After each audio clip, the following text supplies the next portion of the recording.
Lagi di eksklusif interview CNBC Indonesia, kami lanjutkan kembali dialog bersama Direktur Utama PT PP Novel Arsyad dan juga Direktur Keuangan dan Manajemen Risiko PT PP Agus Purbianto. Pak Novel, Pak Agus, kita lanjutkan lagi. Tadi kita berhenti di teknologi, begitu ya. Dengan adanya teknologi kan akan banyak sekali sebenarnya waktu yang bisa dipangkas, begitu ya. Mungkin ini juga bisa terimplementasi terhadap cost dan biaya-biaya, begitu ya. Mungkin ini akan seperti apa nih gambarannya, Pak Agus, yang Anda lihat dengan adanya mungkin investasi teknologi yang jauh lebih mumpuni begitu ke depannya? Betul, Mbak. Terkait dengan teknologi tentunya kan akan memangkas dan menciptakan efisiensi.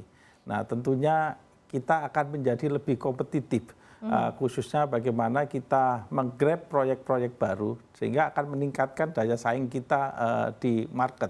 Nah, tentunya tidak hanya dengan teknologi saja, tetapi dengan adanya beberapa perubahan di organisasi dan lain sebagainya, itu akan bisa juga memangkas cost kita. Jadi kita di PP ini sudah adanya namanya lean construction, di mana bagaimana kita menciptakan suatu organisasi yang seefisien mungkin, tapi mempunyai daya dorong dan daya dobrak yang mempunyai effort atau daya dorong yang lebih masif untuk menghasilkan sesuatu yang value added-nya semakin tinggi, seperti itu. Oke, value added yang lebih tinggi begitu ya, itu yang harus di-note begitu ya, ada nilai tambah yang cukup signifikan karena ada investasi teknologi di dalamnya. Nah, kalau dilihat nih Pak Novel, BUMN infrastruktur ini kan sebenarnya seperti PT PP kan institusi yang bisa dikatakan memang cukup dan sudah matang bahkan ya Pak secara keseluruhan. Apa yang menjadi target sebenarnya di periode mendatang nih untuk PT PP begitu mungkin di sepanjang tahun ini atau mungkin tahun-tahun ke depan begitu ya, yang pastinya akan sangat-sangat penuh tantangan nih Pak Novel. Iya. Dengan itu tadi kita pasti harus menyusun satu strategi jangka pendek, menengah maupun panjang. Jadi kita susun strategi tersebut yang arahnya dari strategi tersebut, sasarannya adalah bagaimana kita bisa memberikan value added tadi kepada pemegang saham. Pemegang saham baik dari publik maupun dari pemerintah Indonesia. Kemudian bagaimana kita mewujudkan perusahaan ini sehat dari sisi keuangan. Karena kalau kita sehat, kita bisa eksekusi semuanya dengan baik. Nah, kemudian di sini kita punya strategi jangka panjang terkait dengan kepemimpinan kita di sektor yang diakselerate.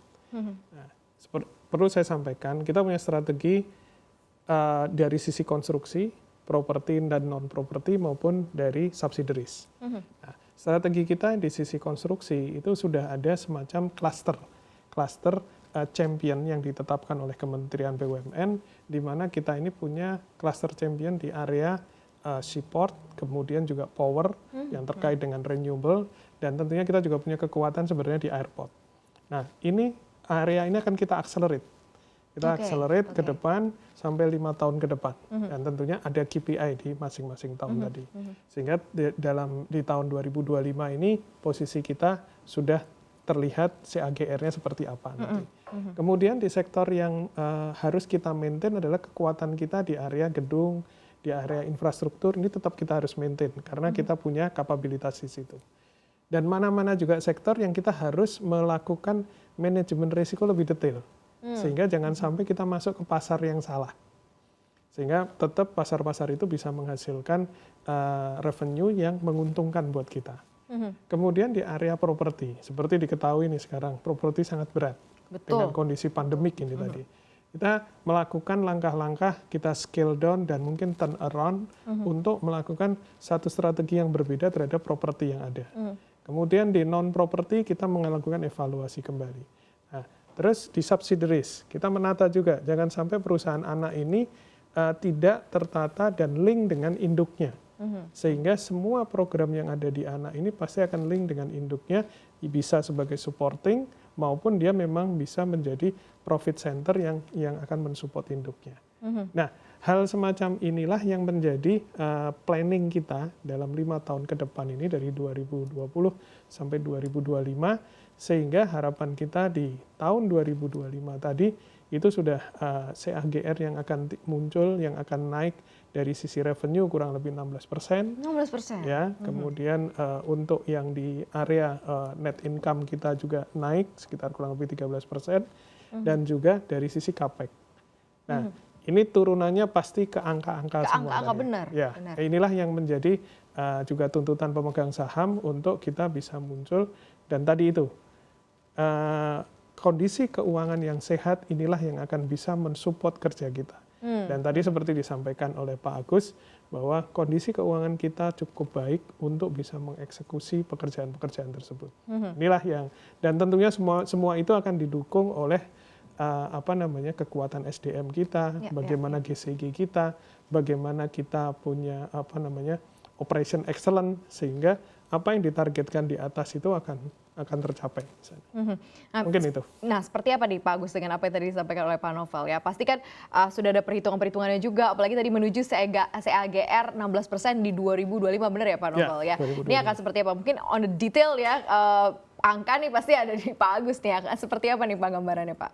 Ya, memang Mbak, terkait dengan apa yang disampaikan Pak Novel menuju ke 2025, kita sudah tetapkan dalam bentuk planning atau bisnis plan kita dalam RJBP, yang mana setiap tahun kita akan evaluasi, dan tentunya dengan CAGR seperti penjualan di 16 dan juga ada kenaikan di profit atau EAT. Nah, tentunya sebagai pengendali keuangan, ini ada di tempat saya, tentu harus memastikan ini terkait dengan kontribusinya itu seperti apa, menjaga HPP itu bagaimana, dan spend untuk capex maupun spend untuk operasional ini nggak boleh terganggu, dan tentunya kita harus melakukan manageable terhadap posisi kesehatan keuangan kita, Mbak. Cukup menantang nggak sih Pak di tahun ini begitu ya, memasuki tahun recovery Pak, khususnya tadi memanage dan memaintain keuangan? Betul, Pak? cukup menantang, Mbak. Jadi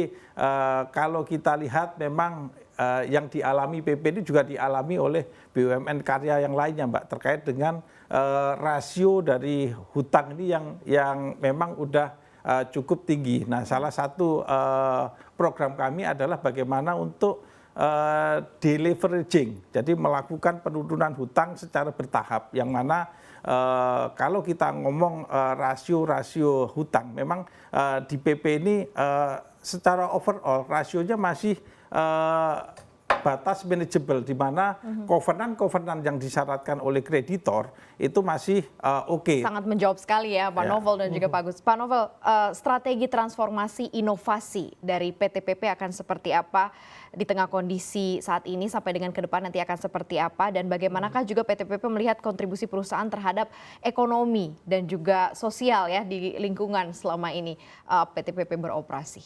Ya, makasih. Dari sisi transformasi tadi, penerjemahan detail dari rencana jangka panjang kita punya transformasi, baik transformasi yang ada di bisnis, yang tadi saya sampaikan bahwa transformasi di bisnis itu terkait bagaimana kita concern terhadap area yang memang menjadi champion kita, sehingga kita bisa memberikan kontribusi yang cukup besar untuk perusahaan. Terus bagaimana kita bertransformasi dari sisi SDM. Kemudian kita bertransformasi dari sisi teknologi. Kemudian kita bertransformasi juga dari tata kelola bisnis. Ya. Nah, hal-hal semacam inilah yang akan menjadi dasar kita dalam menjalankan perusahaan ini dalam jangka panjang 5 tahun ke depan. Dan transformasi ini harus kita turunkan semua ke baik yang ada di induk maupun yang ada di anak, sehingga semangat atau arah kerjanya itu akan sama. Kan sekarang kita bagaimana memberikan value added atau hasil usaha terhadap pemegang saham, dan kondisi itu bisa membuat bagaimana kondisi keuangan kita yang sehat tadi untuk bisa berkontribusi ke sana. Nah, transformasi inilah yang kita jalankan, dan saat ini sudah mulai berjalan sejak tahun 2020, dan kita berharap di 2025 ini akan lebih maksimal, dan kita akan monitor per tahun tadi, setiap tahun progresnya seperti apa. Dan ini juga saya sampaikan terkait dengan kelola bisnis, ini yang menjadi paling utama pada saat kita akan ambil keputusan area-area mana yang akan kita ambil, dan area-area mana yang mungkin kita akan tinggalkan, dan area-area mana yang mungkin kita akan lebih percepat lagi. Oke. Mungkin itu. Ya. Sedikit dari Anda Pak Agus, Ada yang ingin Saya ditambah? kira cukup apa yang disampaikan Pak Novel. Oke, mungkin sedikit pesan begitu ya untuk nanti ke depan akan seperti apa di tahun ini begitu ya masing-masing begitu ya dan kontribusi serta komitmen PTPP begitu ya untuk memajukan infrastruktur di tanah air, Pak Novel. Ya, tadi mungkin saya sedikit belum saya jawab terkait dengan apa namanya tanggung jawab sosial kita. Tanggung jawab sosial, betul. Tanggung jawab sosial itu kita pasti BUMN punya standar berapa besar yang akan menjadi kewajiban kita CSR. Dan itu sudah kita lakukan setiap tahun sesuai dengan aturan yang ada. Dan tentunya kita juga membina lingkungan sekitar kita. Terus kemudian kita juga partisipasi terhadap proyek-proyek PSN supaya bisa mendukung sepenuhnya program pemerintah untuk bisa mengakselerate ekonomi ini bergerak lebih baik lagi. Dan tadi yang terakhir apa Mbak? Maaf. Bagaimanakah kira-kira komitmen dari PTPP begitu ya untuk berkontribusi juga terhadap kemajuan perekonomian Indonesia nih Pak? Ya, kalau dari kami tentunya pertama kami BUMN, terus kemudian proyek-proyek PSN cukup banyak yang kami kerjakan dan ini komitmen kami pasti kami akan selalu mendukung proyek-proyek padat karya. Kemudian kami dalam hal ini proyek-proyek kami yang berjalan yang kurang lebih jumlahnya mungkin ada 120 atau 130 proyek. Mungkin kalau kita lihat tenaga kerja yang diserap sudah lebih dari plus minus 120.000 dalam 1 tahun. Nah, ini hal yang cukup menggerakkan ekonomi dan juga dengan bergeraknya konstruksi itu multi effect player-nya akan sangat besar. Ya.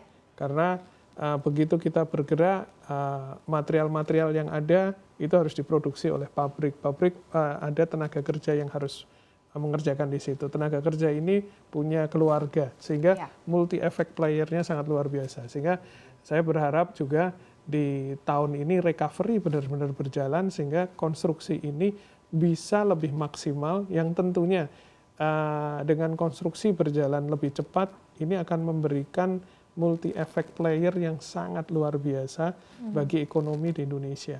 Sehingga tenaga kerja akan semakin besar yang tentunya bisa menghidupi orang-orang yang saat ini dalam kondisi yang cukup berat ya dengan kondisi pandemik ini. Tapi sekali lagi kita optimis, kita yakin di tahun 2021 ini tahun recovery dan kami dari PTPP pasti akan support secara maksimal apa-apa yang dilakukan oleh pemerintah dan proyek-proyek yang ada di BUMN. Dan dalam hal ini proyek-proyek memang sudah terlihat dan saat ini sedang berjalan dieksekusi. Dan saya yakin dalam semester 2 akan lebih bergerak lebih cepat lagi. Mungkin itu yang saya bisa sampaikan.